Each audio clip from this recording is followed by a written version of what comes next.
Hey, and welcome to Keep Sane. This is episode 31. Today I'm going to talk a little bit about the NFL and Ezekiel Elliott. It's one of the more hot topics at the moment as far as NFL is concerned. With stuff going on in Houston, probably means half the shit in the grand scheme, or flooding in South Asia or whatever else. But you know what? I like the NFL, and this is something that I feel like I can say more than try to help about the other two instances. Um, so what's happened is Ezekiel currently is serving a 6-game suspension from the NFL, or will be serving a 6-game suspension as far as once week one hits, unless there's a change um, in his suspension. The NFL Players Association, also known as the NFLPA, is suing the NFL over the way they approach the investigation, the way they approach the suspension. Essentially, a big disagreement in how the CBA or the collective bargaining agreement has been issued. Um, uh, the NFL pretty much has the right to act as judge and jury whenever they feel the NFL brand is in jeopardy, to implement whatever punishment they deem fit. Now, most of these cases, you have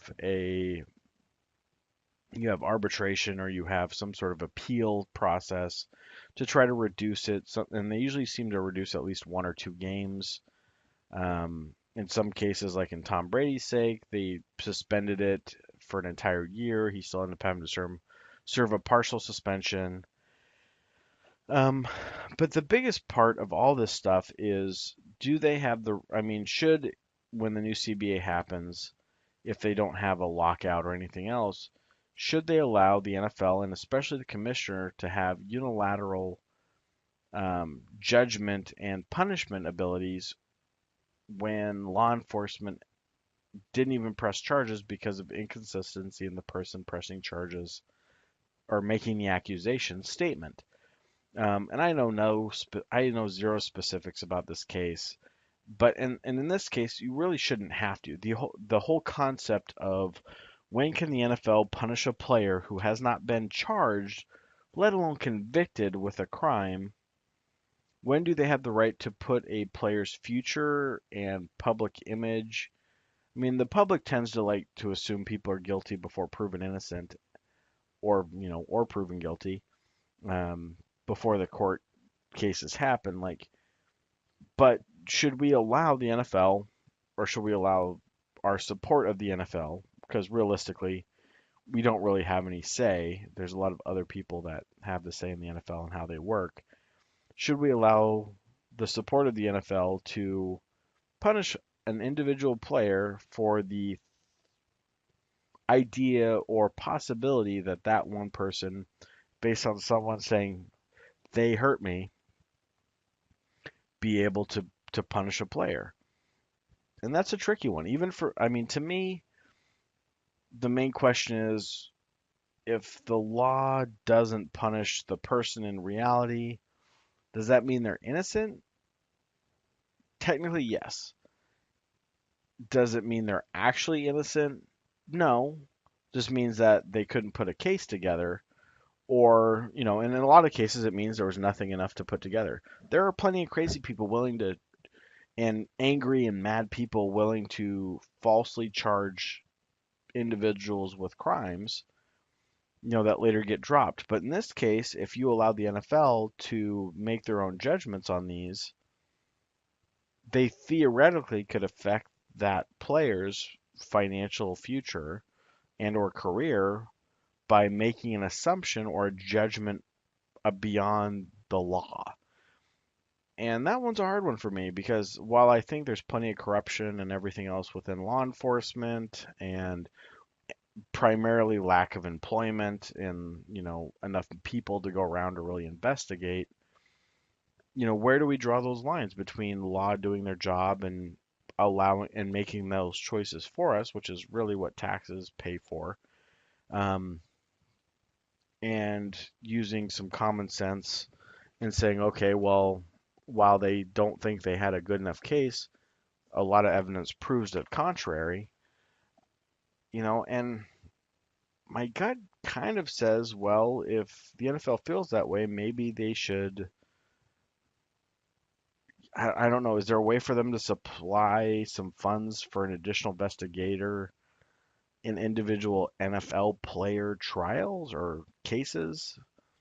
Because I have no idea how many of these don't ever see the light of day. If you're a third stringer on a who cares roster, you know, does it matter that you get accused, or do you automatically get cut and none of this ever sees the light of day, but it still ruins the career?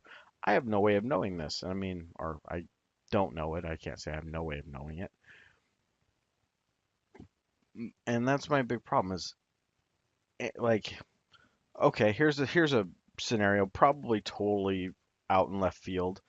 Let's say Super Bowl happens. Let's repeat Falcons versus Patriots from last year. Let's say Matt Ryan goes to a bar with a friend, doesn't even drink, but it's at the bar. Um, I don't even remember the Super Bowl was played, sadly enough. But let's say they go to the bar, they're having, they're talking. Matt Ryan's drinking soda just because he's got to prep for the Super Bowl, so he's not going to do anything to mess up his physical, you know, performance. And some girl, he's talking to, not even just says hi to, has this casual conversation. She's playing up his friend to try to get to Matt Ryan. Again, I don't know if Matt Ryan's married, so I'm not going to speculate on whatever else dynamic wise. But let's say, you know, she takes a selfie because, he's trying to be nice because people like to take pictures with quarterbacks in the NFL. And later on, she punches herself in the face or falls over, gets a black eye, decides to blame him for it. Who's to say that couldn't happen? Even if it's totally false as far as the actual physical violence, but they were both at a bar, they actually were at the same table for an hour, or let's say 20 minutes, because I would assume the friend would get rid of the other person so they can hang out. So there's enough validity to say they were in the same place at the same time, but no way to, other than the friend saying, yeah, she was talking to me and he was there, she took a picture, he signed something for her for an autograph. But other than that, it was pleasant and she went on her way. But she decides to do this concocted story later on to affect the Super Bowl. Maybe she's a big Pats fan. I don't know. This is whole, dumb scenario just to see, think about it. She could affect his ability to play in the Super Bowl. If there's enough, like, let's say she puts that picture on Twitter and Facebook and Snapchat and everywhere else saying Matt Ryan punched me in the face, because I called him a pussy. Whatever story she wants to put behind it. Or maybe it's a dude. Maybe it's not even a female. Although the NFL will react more to domestic violence or, a violence against a woman than they will against another man. So let's just say it's a woman in this case, just for scenario's sake. But she says he punched me. Here's the photo of us earlier. I said had an off year. He got really angry and he punched me. Well, if the timing's just right, who's to say he doesn't get suspended for the Super Bowl? I mean, again, the NFL has unilateral right to punish players currently for however they seem fit. So it's not that it couldn't happen. He hasn't even been charged. The investigation's half underway. They haven't even interviewed people. And he gets suspended because the NFL is worried about their image. And so the star quarterback doesn't get to play in the Super Bowl. What's your opinion now? I mean, is it right if this player hasn't even been actually charged? Just been a social media story. How many fake stories go out there every day? I mean, how many fucking idiots buy the National Enquirer and be like, that's true. That's so true. They got divorced because celebrityness is like, they were each cheating on each other because of the movie or TV show they were. That sells magazines. It doesn't mean that has any merit. But in this case, it ruins a person's ability to play in the Super Bowl or whatever. Again, it didn't actually happen, just to say, but I mean that could theoretically happen. Now, you assume the NFL would have a little bit more to it, but I mean, this last thing with Ezekiel Elliott, the reports, even said I don't recommend any punishment because there's not enough, like, essentially meat on the bone to believe it's a true accusation. The police disregarded it, but the NFL, 6 games, 6 games out of a 16 game season. That's a big chunk. It's not like they suspended two just for creating a scenario that had questions or anything like that. Six, that's almost a third of the season. You know, that's a big deal. I don't know. I mean, yes, it doesn't help that he was on the Cowboys with great, with former big gray mystery proof of domestic violence Greg Hardy on the roster. Although they even got rid of him. So how bad must he have been for Jerry Jones to be like, yeah, fuck that guy, he's nuts. I don't know. I'm looking at all this and I'm struggling because I believe the NFL should be allowed to punish because again, the police aren't perfect. They do what they can, but they're short staffed. There's not always you don't always get the greatest detective or, maybe someone's too big of a fan and skews their judgment, whatever the case may be. But to make a decision when the courts and the law has said no. I mean, it's not even like there was a civil out of court settlement that would be like, yeah, that's looks shady. They're buying their way out of trouble here. Nothing. I mean, because there's plenty of ways to set up someone. Hopefully, no one's that diabolical, but I mean, there's definitely ways to set up someone to make it look bad, even if they don't do anything wrong. And I guess I'm just at the point where I feel like the police have to ultimately at least charge the person for the NFL to take action.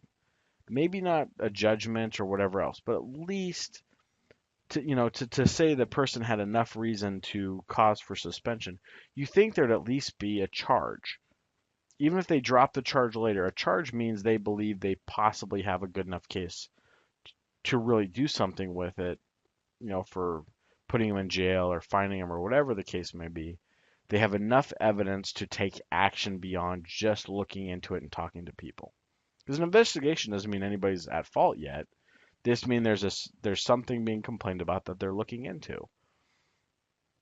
I mean, and I have a hard time believing, oh, well, we looked into it. We don't trust the person making the accusation. The NFL even looks into it, says, there's too many inconsistencies. While there might have been something that happened, there's not enough to go on to trust that we would have solid ground and solid footing to to take action and punish this person for something that, you know, may or may not have happened. But the NFL anyway says 6 games, almost a 30-year income this year, and your ability to play is gone because, well, it looks bad on us, and we don't want to look soft. I mean, that seems overstepping. I'm really curious how this is going to shake out, but that's kind of my gut is like if the police and especially when you have two different people who said, yeah, this person is just not credible enough. If something happened, it's just not enough for us to do anything with. I think as a organization as big as the NFL, you have to just walk away and be like, you know what? We did our due diligence. The police didn't press charges. There were too many question marks. We don't feel like punishing an innocent person when even the police and us can't find anything solid to hold on to that we would be able to even disclose to you because that's the other part, disclosure. I mean, we can say we saw stuff that looked bad. Well, unless you're going to disclose it, you could just say that. I mean, there's no truth behind it if you just say it. Oh well, here's the picture that made us think about it. You know, and I'm sorry, you also see NFL players in picture, next to people in hospital beds, trying to support them and be nice and comfort them. So I mean, I don't know. I tend to align myself on this particular instance and the concept with the NFL Players Association of only taking action if law believes there's enough to take action, and otherwise just say, well, we're going to go with the police on this. They didn't find anything. We're going to trust the people we pay to keep us safe, and we're going to go from there. I'm sorry, there's no video evidence, there's nothing solid. We're not going to punish someone who might be totally innocent. Um,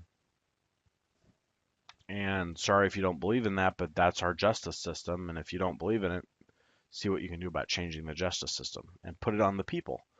Um, so, anyway, that's my 2 cents. I have plenty of other sports and other things to talk about.